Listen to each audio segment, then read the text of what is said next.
É questão de cultura, mas trabalhando todos nós juntos, clubes, CBF, as televisões, eu acho que a gente consegue, daqui a pouco, encher os estádios para verem o futebol feminino.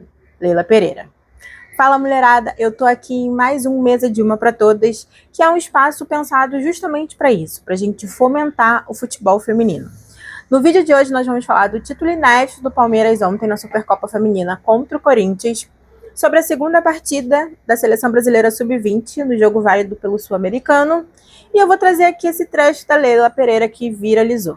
Então, se você gosta de futebol, quer se aproximar do futebol feminino, chegou o momento de eu te pedir para você se inscrever no canal, deixar seu like, compartilhar, comentar, para a gente fazer uma resenha cada vez mais gostosa por aqui, beleza? Ontem nós tivemos o clássico Palmeiras e Corinthians na Arena Barueri, válido pela Supercopa Feminina.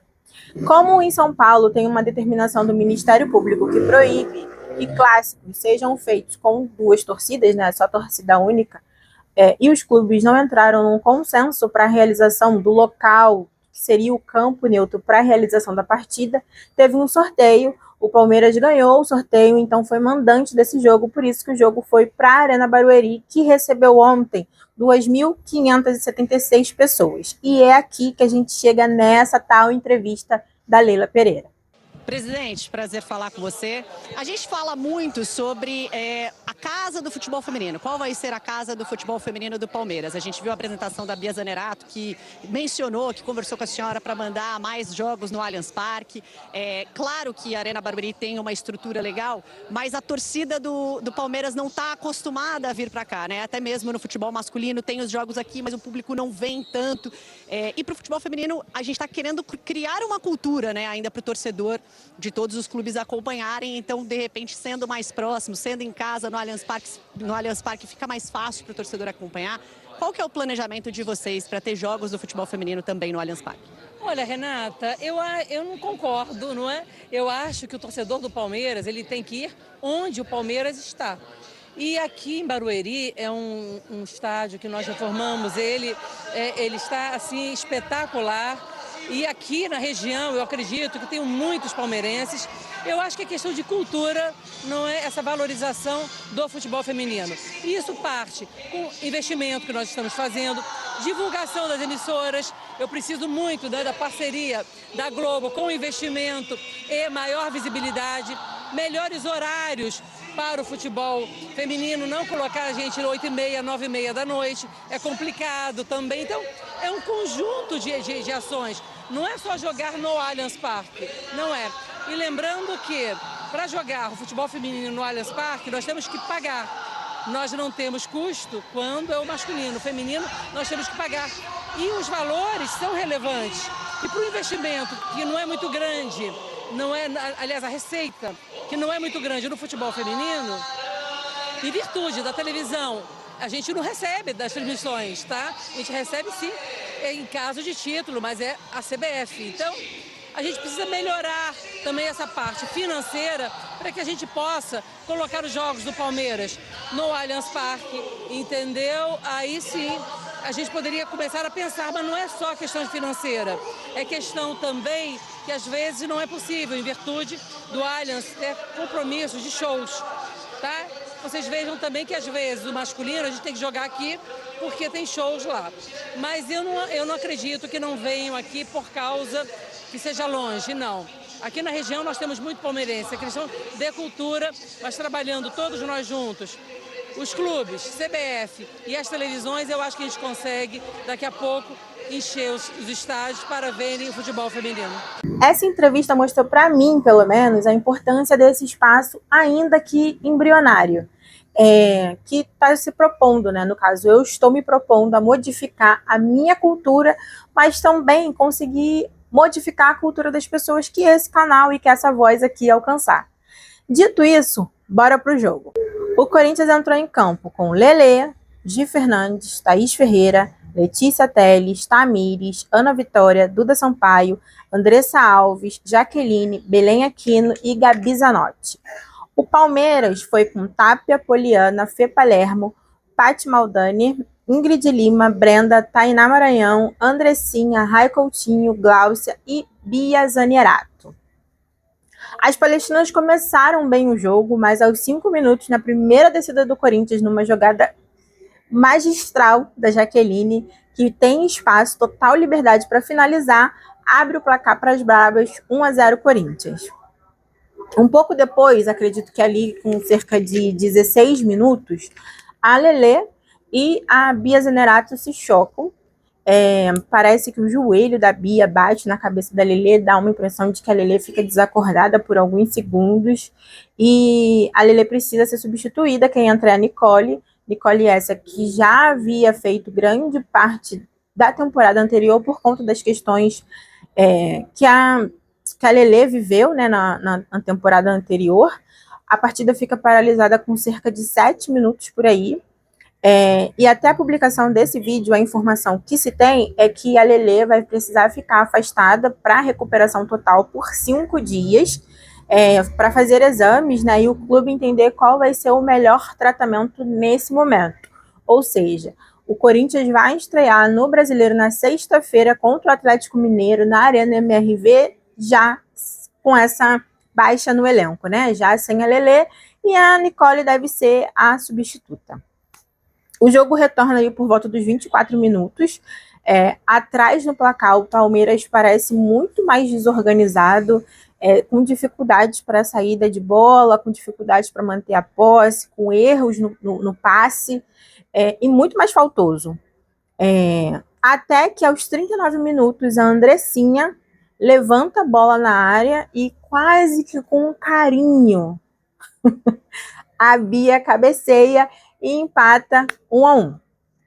Com o empate, o Palmeiras melhora no jogo, ele consegue ser mais organizado, ter mais a posse de bola, ter jogadas trabalhadas, tanto pelas laterais quanto com jogadas infiltradas, mas o Corinthians é quem continua tendo as boas e melhores chances do jogo. O primeiro tempo termina com 51% de posse de bola para o Palmeiras, 5 finalizações do Corinthians, sendo 2 no gol, e 2 escanteios para o Palmeiras. O segundo tempo já começa com uma alteração do lado alviverde. Entra a Duda Santos no lugar da Ingrid. A Ingrid já tinha cartão amarelo. Aos 59, o Piscinato também faz a alteração, coloca a Érica, sai a Gi Fernandes, alteração que a gente já tinha visto no Mundial. Entra Robleiro e sai a Belém Aquino.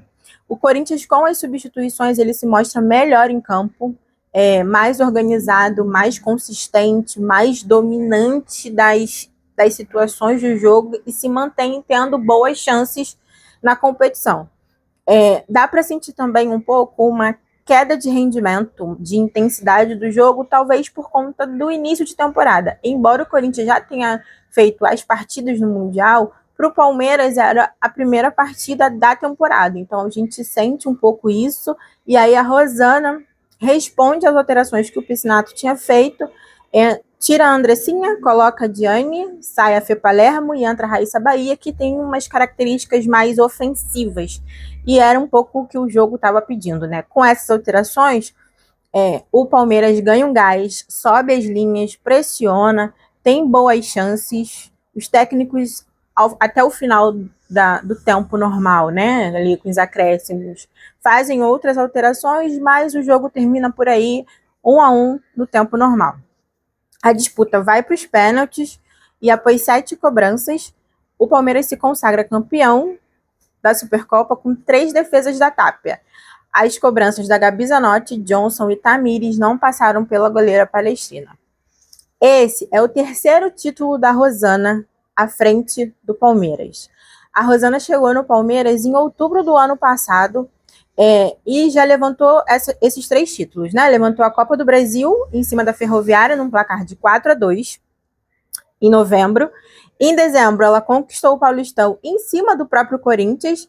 No primeiro jogo foi uma goleada de 5-1. No segundo, teve a derrota de 1-0, mas no agregado, o Palmeiras levou o título. E agora, a Supercopa Feminina. Ontem a gente também viu notícias sobre o investimento que o Palmeiras vai fazer no time feminino, que são cerca de 23 milhões de reais, e que o clube está prestes a inaugurar um centro de excelência exclusivo para as mulheres, em Vinhedo, São Paulo. É um prédio com 692 metros quadrados, 2 andares, com referências europeias, que vai reunir áreas de saúde, performance, medicina, academia, setores de análise de desempenho, nutrição.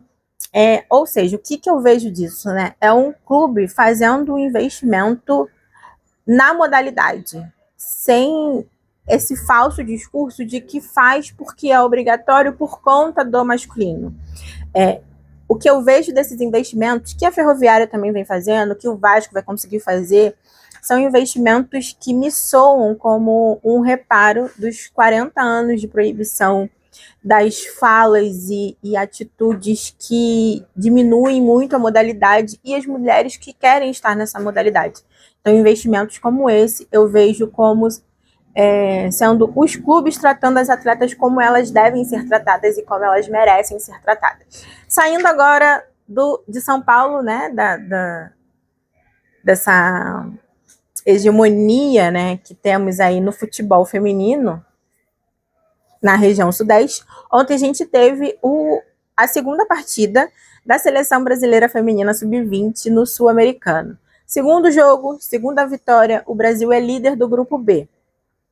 Diferente do primeiro jogo, que o Brasil saiu atrás do placar, teve pênalti, jogador expulso e só conseguiu a vitória nos acréscimos do segundo tempo, né?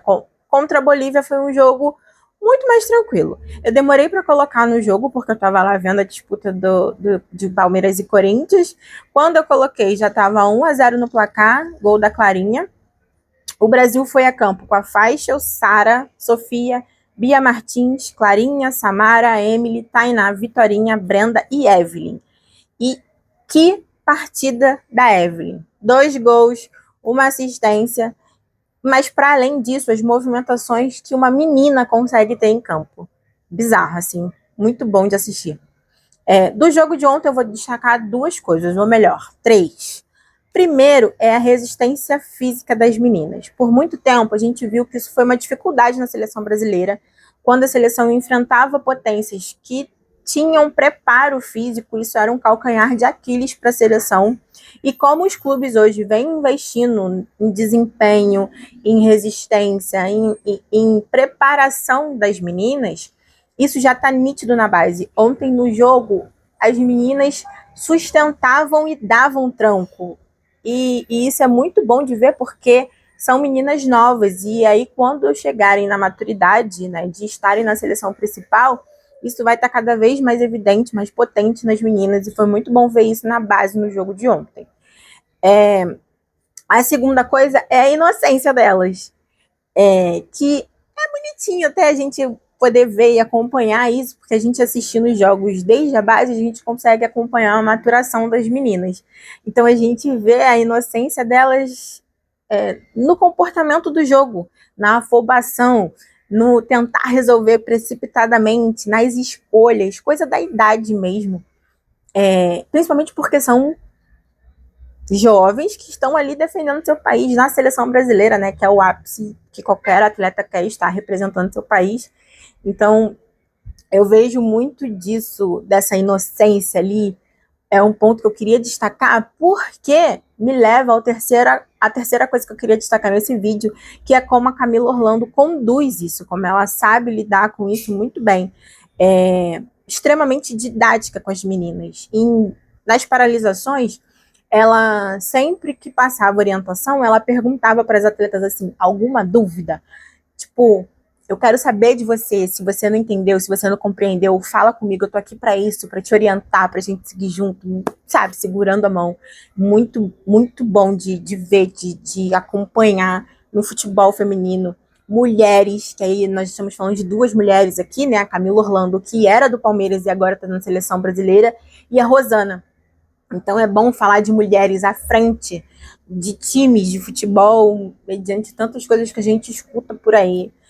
É prazeroso de ver a maneira, o trato que elas têm com as meninas. E aí o jogo terminou assim. 5-0 Brasil, o Brasil com 65% de posse de bola, 16 finalizações, 11 no gol. A próxima partida da seleção sub-20 é no dia 11, contra o Peru, às 18 horas. Se você assistiu esse vídeo até aqui, eu vou pedir para você se inscrever, curtir, compartilhar, comentar, para a gente fazer essa fofoca, essa resenha maneira por muitos e muitos anos. Beleza? Beijo e até o próximo vídeo.